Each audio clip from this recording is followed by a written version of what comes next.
ഞാൻ മരിക്കുന്ന സമയത്ത് നിങ്ങൾ എൻ്റെ കൂടെ വേണം. You should be with me when I die. എന്നിട്ട് പറയും all the elements of the nature will stand up and say this was a man. എനിക്ക് ഒരു ഒറ്റ ഗോഡ് ഫാദർ ഉണ്ടായിട്ടില്ല ജീവിതത്തിൽ. അപ്പൊ ചില കാര്യത്തിൽ ഈ ധർമ്മത്തിന്റെ ഒരു വെയിറ്റ് ഉണ്ടല്ലോ, അല്ലെങ്കിൽ ധാർമ്മികത എന്നുള്ള കാര്യം, അതിന്റെ ഡെഫിനിഷൻ നമ്മൾ ചിന്തിക്കുന്ന പോലെയല്ല. കൗരവര് നല്ല സമയം നോക്കിയിരുന്ന് മുഴുവൻ സഹദേവന്റെ അടുത്താണ്, അയാൾ ഓപ്പോസിഷനാണ്. അപ്പൊ ചില കാര്യത്തിൽ ഈ ധർമ്മത്തിന്റെ ഒരു വെയിറ്റ് ഉണ്ടല്ലോ, അല്ലെങ്കിൽ ധാർമ്മികത, നമ്മൾ ചെയ്യുന്ന ഒരു കാര്യം മറ്റുള്ളവർക്ക് വല്ലാണ്ട് വേദനയും ഉപദ്രവവും ക്രിയേറ്റ് ചെയ്യുന്നുണ്ടെങ്കിൽ അത് അവോയ്ഡ് ചെയ്തേക്കാം. അങ്ങനെയൊക്കെ ചെയ്യാൻ മനുഷ്യനെ കൊണ്ട്, സാധാരണ ഒരു മനുഷ്യനെ കൊണ്ട് സാധിക്കും. അതായത് ഇപ്പോ നമ്മുടെ നകുലൻ സഹദേവനൊക്കെ ഉണ്ടല്ലോ മറ്റേ മഹാഭാരതം. ഈ മറ്റേ ഇവര് കൗരവരും പാണ്ഡവരും തമ്മിലുള്ള യുദ്ധമാണ്. കൗരവര് നല്ല സമയം നോക്കിയിരുന്ന് മുഴുവൻ സഹദേവന്റെ അടുത്താ, അയാൾ ഓപ്പോസിഷനാണ്. അപ്പൊ ചില കാര്യത്തിൽ ഈ ധർമ്മത്തിന്റെ ഒരു വെയിറ്റ് ഉണ്ടല്ലോ, അല്ലെങ്കിൽ ധാർമ്മികത എന്നുള്ള കാര്യം, അതിന്റെ ഡെഫിനിഷൻ നമ്മൾ ചിന്തിക്കുന്ന പോലെയല്ല. എനിക്കിപ്പോ താങ്കളെ ഇഷ്ടമില്ലെങ്കിൽ ഞാൻ താങ്കൾക്ക് നല്ലത് ചെയ്യില്ല എന്നല്ല, ഞാൻ എൻ്റെ ധർമ്മത്തിൽ ഒരിക്കലും വിടുന്നില്ല എന്നുള്ളതാണ്. സഹദേവൻ കറക്റ്റ് സമയം പറഞ്ഞു കൊടുക്കണേ, ഏതാ യുദ്ധം ജയിക്കാള് ആർക്ക്? തങ്ങൾക്കെതിരെ. അതേപോലെ തന്നെ ഈ രാവണന്റെ കഥയിലും ഉണ്ട് ഒരു കാര്യം. അതായത് പിന്നെ ശ്രീരാമന് ഇവിടെ നമ്മുടെ രാമേശ്വരം എത്തിയപ്പോഴാണല്ലോ ഇവർ പറയണത്, വെറുതെ പോയിട്ട് അറ്റാക്ക് ചെയ്യരുത്, അനുഗ്രഹം മേടിക്കണം ഭഗവാന്റെ, ശിവന്റെ, അതിലുള്ള ഹോമം ചെയ്യണം എന്ന് പറയും. അപ്പൊ ആര് ചെയ്യും ചോദിച്ചു കഴിഞ്ഞപ്പോൾ ശിവനെ പ്രത്യക്ഷപ്പെടുത്തിയിട്ടുള്ളവർ ചെയ്യണം. അങ്ങനെ നോക്കിയപ്പോൾ രാവണനേ ഉള്ളൂ. അപ്പൊ അദ്ദേഹത്തിനെ വിളിച്ചു, കഥയാണത്. അപ്പൊ അദ്ദേഹത്തിനെ വിളിച്ചപ്പോൾ അദ്ദേഹത്തിന് നോ പറയാൻ പറ്റില്ല. രണ്ട് കാര്യമുണ്ട്, ഒന്ന് ബ്രാഹ്മണൻ നോ പറയാൻ പാടില്ല, രണ്ട് രാജാവ് നോ പറയാൻ പാടില്ല. അപ്പൊ ഈ രണ്ട് പൊസിഷൻ വെച്ചിട്ടും അദ്ദേഹത്തിന് നോ പറയാൻ പറ്റില്ല. അപ്പൊ അദ്ദേഹം വന്നു. എന്നിട്ട് അദ്ദേഹം പറഞ്ഞു, പിന്നെ നിങ്ങൾക്ക് ഈ ഹോമം ചെയ്യാൻ അർഹതയില്ല, കാരണം നിങ്ങൾ ഒറ്റയ്ക്ക് ചെയ്യേണ്ട ഹോമം അല്ല ഇത്, ശിവനെ പ്രത്യക്ഷപ്പെടുത്തേണ്ട ഹോമാണ്. അപ്പൊ അതിൽ നിങ്ങളും നിങ്ങളുടെ ഭാര്യയും വേണം, നിങ്ങളുടെ ഭാര്യ എൻ്റെ കൂടെയല്ലേ, അപ്പൊ നിങ്ങൾക്ക് പറ്റില്ല. അപ്പൊ രാമൻ പറഞ്ഞു അത് ശരിയാവില്ല, അത് വേണം. അപ്പൊ പറഞ്ഞു ഞാൻ കൊണ്ടുവരാം അവരെ, പക്ഷെ തിരിച്ചും കൊണ്ടുപോകും. അപ്പോ അങ്ങനെ പറഞ്ഞപ്പോൾ അത് എഗ്രി ചെയ്തു. എന്നിട്ട് അവരെ കൊണ്ടുവന്നിരുത്തി ഹോമം ചെയ്തു, ശിവൻ പ്രത്യക്ഷപ്പെട്ടു, അനുഗ്രഹിച്ചു. അപ്പൊ രാവണൻ പറഞ്ഞു നിങ്ങൾ ജയിക്കും, അനുഗ്രഹം കിട്ടിയിട്ടുണ്ട്, ഹോമം കംപ്ലീറ്റ് ആയി. അപ്പൊ രാമൻ പറഞ്ഞു എനിക്കെന്നാ പിന്നെ ഒരു ദക്ഷിണ കൊടുക്കണം, ദക്ഷിണ കൊടുക്കാണ്ട് പാടില്ല. അപ്പോൾ ദക്ഷിണ കൊടുക്കണം, എങ്ങനെ ദക്ഷിണ, എന്ത് ദക്ഷിണ വേണ്ടേ ചോദിച്ചു. അപ്പോൾ അദ്ദേഹം പറഞ്ഞു നിങ്ങൾക്ക് ഒന്നുമില്ലല്ലോ കയ്യിൽ, ഞാൻ രാജാവാണ്, നിങ്ങൾ പിന്നെ കാട്ടിലാണ്, നിങ്ങളുടെ അടുത്ത് ഒന്നുമില്ല, എന്ത് തരാൻ പറ്റും? അപ്പോൾ ശ്രീരാം പറഞ്ഞു എനിക്ക് തരാൻ പറ്റുമെന്ന് ചോദിക്കാൻ പറഞ്ഞു. അപ്പോൾ അദ്ദേഹം പറഞ്ഞു ഞാൻ മരിക്കുന്ന സമയത്ത് നിങ്ങൾ എൻ്റെ കൂടെ വേണം. You should be with me when I die. അതൊരു വളരെ ഇൻ്റലിജൻ്റ് ഒരു വ്യക്തിയുടെ അതല്ലേ, ഒരു അവതാരം, അതായത് സമ്പൂർണ്ണ അവതാരം കൂടെ നിൽക്കുകയാണെങ്കിൽ മോക്ഷം ഷുറായി. അതൊരു പ്യുവർ ഇൻഷുറൻസ് ആണത്. അപ്പൊ അത് നോക്കൂ, അത് ഇന്റലിജന്റ് ആയിട്ടൊരു വ്യക്തിയുടെ സംഭാഷണം. അദ്ദേഹത്തിന് അറിയാം മരണപ്പെടും, ഭഗവാനാണ് അനുഗ്രഹിച്ചിട്ടിരിക്കുന്നത്. അപ്പൊ ഞാൻ എപ്പോഴും കാണുന്നത് എന്താ വെച്ചാൽ സീതയെ തട്ടിക്കൊണ്ടുപോകാൻ കാരണം തന്നെ മോക്ഷം നേടാൻ ഇതാണ്. കാരണം ഇദ്ദേഹത്തിന് അറിയാം ഈ ലൈഫിൽ ഇനി നേടാവുന്ന ഏറ്റവും വലിയ കാര്യം ലിബറേഷനാണ്. അതായത് ഇനി ജന്മം എടുക്കാതിരിക്കേണ്ട അവസ്ഥ, ആ അവസ്ഥയിലേക്ക് വരണമെങ്കിൽ രാമൻ ഇവിടെ വരണം, യുദ്ധം ചെയ്യണം, രാമൻ കൊല്ലണം. അപ്പൊ റെസ്പെക്ട് നോക്കൂ, 100% റെസ്പെക്ട് ചെയ്തിട്ടുണ്ട്. ഇത് ഞാനിത് ഒരു വലിയൊരു സന്യാസിയോട് ചോദിച്ചു ഇങ്ങനൊരു കഥയുണ്ടോ? അദ്ദേഹം പറഞ്ഞു ഉണ്ടല്ലോ. അപ്പോൾ ഇത് സത്യമാണല്ലോ എന്ന് പറഞ്ഞു. ഞാനത് ഹിമാലയത്തിലെ ആളോട് ചോദിച്ചാണ്, കാരണം ഞാൻ ചിലപ്പോൾ ഇത് ചില ഈ തിരികെ കിട്ടുന്ന കഥകൾ ഉണ്ടാവാമല്ലോ, പല സ്ക്രിപ്റ്റേഴ്സിനകത്തും കഥകൾ അപ്പൊ ഞാൻ ഇദ്ദേഹത്തിനോട് സംസാരിച്ചു ഇങ്ങനൊരു കഥ. അപ്പോൾ അത് ശരിയാണെന്ന് പറഞ്ഞു. അത് കേട്ടപ്പോഴാണ് അപ്പൊ നമുക്കൊരു കാര്യം ഉറപ്പായല്ലോ, ഇദ്ദേഹത്തിന് ക്ലാരിറ്റി ഉണ്ട്, ചെയ്യേണ്ട കാര്യങ്ങൾ ചെയ്തിട്ടുണ്ട്. അതുകൊണ്ട് അദ്ദേഹം മഹാനായി എന്നൊന്നുമല്ല, അങ്ങനെ ചെയ്യണമെന്നുമല്ല, അല്ലേ? അദ്ദേഹത്തിന്റെ കാര്യങ്ങൾ ചെയ്തു, സ്വന്തം കാര്യം. അതിപ്പോ ആ വൈഫിനെ അവിടെ കൊണ്ടിരുത്തി തിരിച്ചു കൊണ്ടുപോയി. അപ്പൊ രാമനെ പിടിച്ചു വെച്ചൂടെ? അപ്പൊ യുദ്ധം അവോയ്ഡ് ചെയ്യാലോ, അത് ചെയ്തില്ലല്ലോ. എല്ലാത്തിനും ധാർമ്മികത്തിനായിട്ടുള്ള ഒരു ബേസ് ഉണ്ട്. ആ ധർമ്മത്തിൽ അധിഷ്ഠിതമായിട്ട് നമ്മളിപ്പോ ഈ ഇതിൽ കാണുന്ന പോലെ എനിക്ക് ഇഷ്ടമില്ലാത്തൊരു വ്യക്തി എന്നാൽ അയാളെ കൊന്നേക്കാം, അങ്ങനെയല്ല. എല്ലാവർക്കും ചോയ്സും എല്ലാവർക്കും അവരുടേതായിട്ടുള്ള റെസ്പെക്റ്റും കൊടുക്കുന്നുണ്ട്.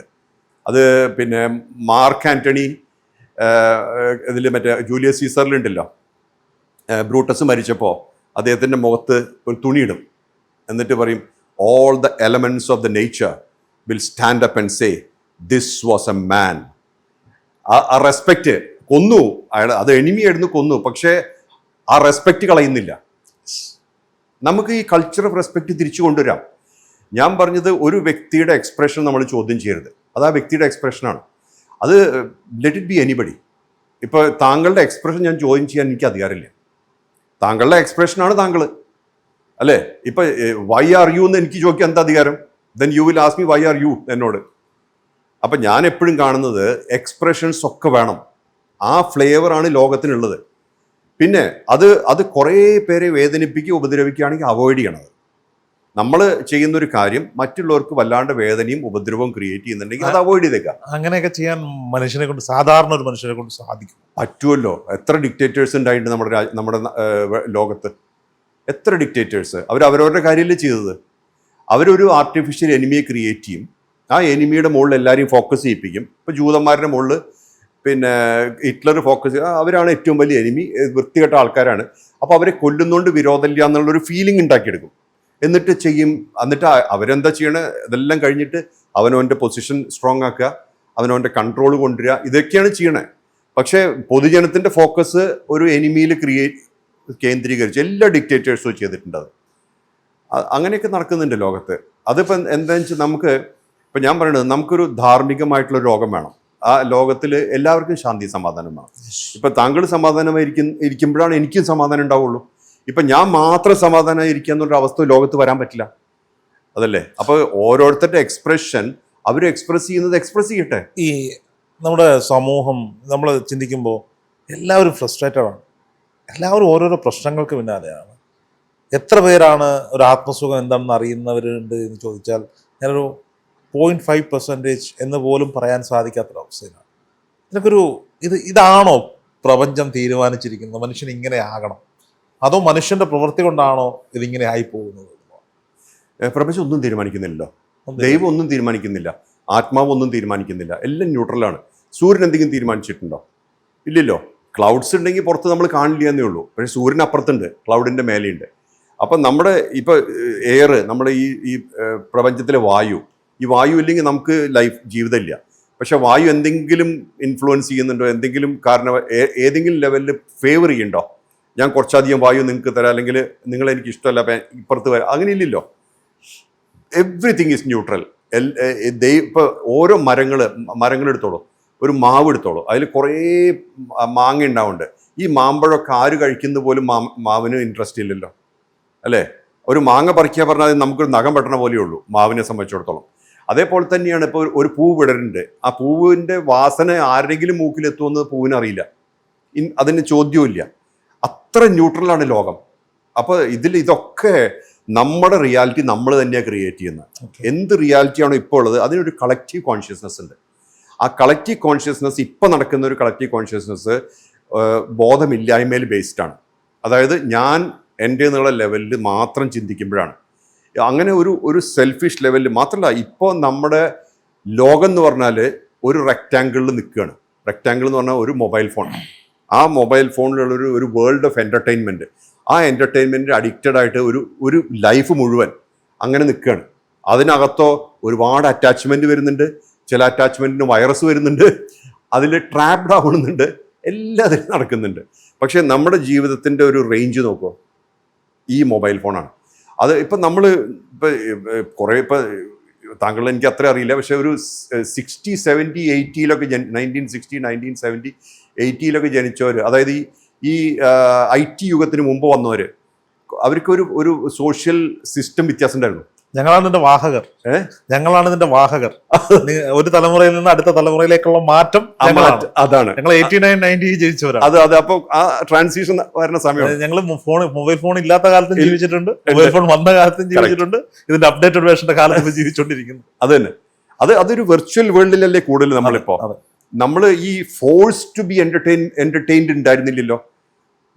നമ്മുടെ ഒരു അവസ്ഥയിൽ ഫോഴ്സ്ഡ് ടു ബി എന്റർടൈൻഡ് അങ്ങനെ ഇല്ലല്ലോ. ഞങ്ങളുടെയൊക്കെ ഇപ്പൊ വെക്കേഷൻ ആണല്ലോ. ഞങ്ങളുടെയൊക്കെ വെക്കേഷൻ സ്കൂളിൽ പഠിക്കുമ്പോൾ നെൽപ്പാടത്ത് കിളിയടിച്ചും നായ അടിച്ചും ഒക്കെ തന്നെയായിരുന്നു. ഇവരെയൊക്കെ ഓടിച്ച് കൂട്ടം കൂടി മരത്തിൽ കയറലും. പക്ഷെ അതൊരു 10ാം ക്ലാസ് ഒക്കെ ആയപ്പോഴത്തേക്ക് പതുക്കെ ഇന്റർനെറ്റ് കഫേകളും കാര്യങ്ങളൊക്കെ വന്നു തുടങ്ങി. അപ്പൊ ഞങ്ങളുടെ ഒരു തലമുറയാണ് ഇതിനെ ഇങ്ങനെ കൊണ്ടുവന്ന് അടുത്ത ജനറേഷനിലേക്ക് കൊണ്ടുപോയിക്കൊണ്ടിരിക്കുന്നത്. അല്ല, ഇപ്പോഴത്തെ ജനതയ്ക്ക് ഫുള്ളായിട്ട് ഇതിലല്ലേ, 100% ഒന്നുമില്ല. ഇപ്പൊ കഴിഞ്ഞ ദിവസം ഞാൻ സോഷ്യൽ മീഡിയയിൽ വായിച്ച ഒരു ട്രോളാണ്, ഈ മൊബൈൽ ഫോണുകൾ വന്നതോടെ, ഇന്റർനെറ്റ് വന്നതോടെ രക്ഷപ്പെട്ടത് പാടത്തെയും പറമ്പിലെയും കിളികളും മാവും മാങ്ങ അതെ അതൊക്കെ നശിച്ചു എന്നുള്ളതാണ്. ഒരുപാട് കൾച്ചറൽ ഗ്യാപ്പ്.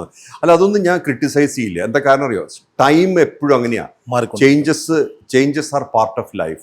നമ്മൾ തന്നെ മാറുന്നുണ്ട്. നമ്മളിപ്പം 10 കൊല്ലം മുമ്പത്തെ നമ്മളല്ലല്ലോ ഇപ്പോൾ. മൈൻഡ് ചേഞ്ച് ചെയ്യും, ബോഡി ചേഞ്ച് ചെയ്യും, എല്ലാം ചേഞ്ച് ചെയ്യും. ഈ ചേഞ്ചസ് നമ്മുടെ ഭാഗമാണ്. അപ്പോൾ നമുക്കൊരു ഹൈ ലെവൽ ഓഫ് ആക്സെപ്റ്റൻസ് വേണം. ഞാൻ ഒരു യങ്സ്റ്ററെയും കുറ്റം പറയില്ല. കാരണം അവരുടെ എൻവിറോൺമെൻറ്റ് അതാണ്. ആ എൻവിറോൺമെൻറ്റിൽ അവർ ചെയ്യുന്ന കാര്യങ്ങൾ കറക്റ്റാണ്. പക്ഷേ നമുക്ക് കൊടുക്കാവുന്നൊരു കാര്യമുള്ളൂ, ഒരു ലെവൽ ഓഫ് അവയർനെസ് നമ്മുടെ ജീവിതം കൊണ്ട്. അല്ലാണ്ട് ക്രിട്ടിസൈസ് ചെയ്തിട്ടോ ഫൈറ്റ് ചെയ്തിട്ടോ ഒന്നും ചേഞ്ച് ചെയ്യാൻ പറ്റില്ല. ജീവിച്ച് കാണിച്ചു കൊടുക്കും.